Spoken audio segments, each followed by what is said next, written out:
But this is what happens in the offseason. The podcasts are going and things start to come out, and there's been all kind of rumors. And this Zion Williamson has had so many rumors floating about him. We ain't gonna get into all of them, but the latest that ain't my cousin. Yeah, no relationship to Chris Williamson. But there's been some rumors that the Pelicans may be willing to trade him. That he kind of doesn't have like a super close relationship with his teammates. He's not around that much. I don't know if that's surprising when you consider some of the comments CJ made after they lost, the playoffs. So I don't know where Zion will end up. We always hear his camp or rumors from his camp about the Knicks. He wanted to go to New York. We know that before he got here. Knicks fans seem to be, clamoring for him. I don't know if it's the Knicks or what it will be, but what do you make of these rumors? They're rumors. And as you said before, it's the offseason, so there's a lot of rumblings that have so many agendas. Everything that gets published, there's an agenda. It doesn't mean it's bad or wrong, or bad or right, but there's an agenda here.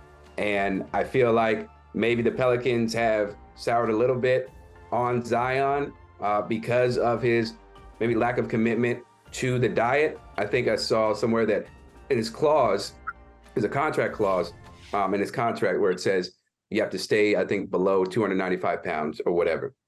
So when you have that in your deal, it signals you're not taking care of your body the right way.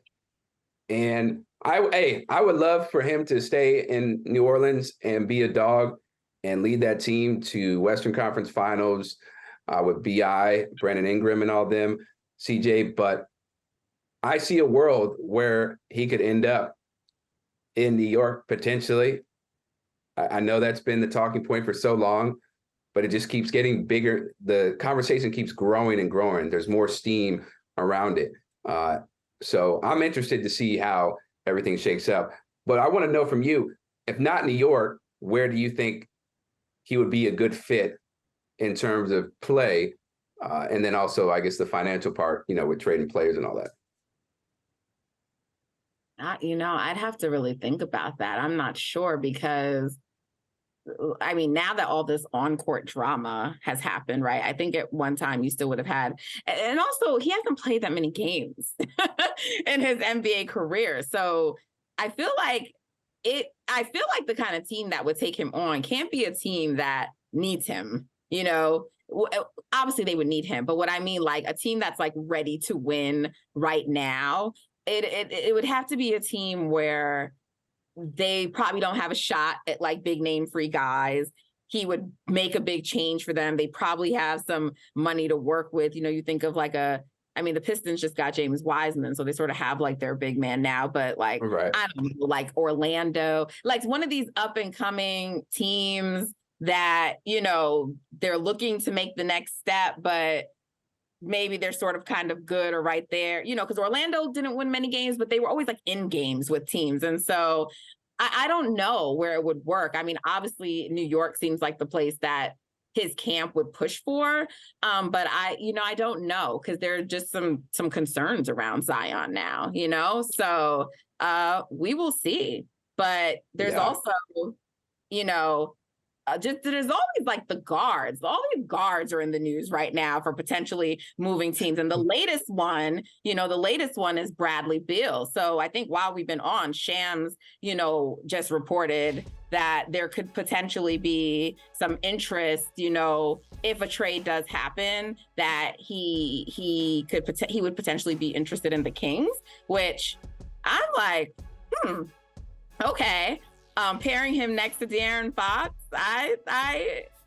they'd still be sort of small. Because who would be going in that? I'm not sure, but Kevin Huerter, I think for one, and maybe Sabonis. That's what I'm saying.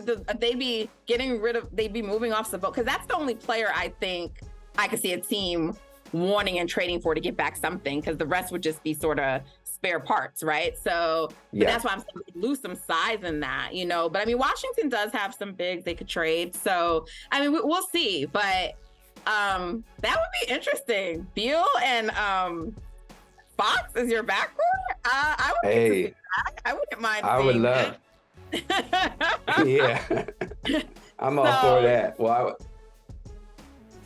yeah. So I don't know. I don't know if they'll pull the trigger on that, but you know, there's just all these guards are in the news. You got him. You got Kyrie. You got Fred VanVleet. You have Chris Paul. You have James Harden. I'm sure I'm missing one. But there's just so many of them. Dame, who is not a free agent.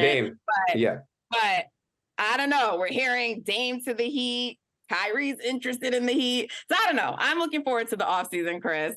We will definitely be able to talk about that more as the offseason actually comes. But let's go. I think we have some company waiting for us. So. Hey, thank you for watching Brother from Another. If you haven't hit that subscribe button, go ahead and do that now. Don't forget, you can catch us 3 to 4 weekdays on PeacockTV.com and on Sirius XM Channel 85.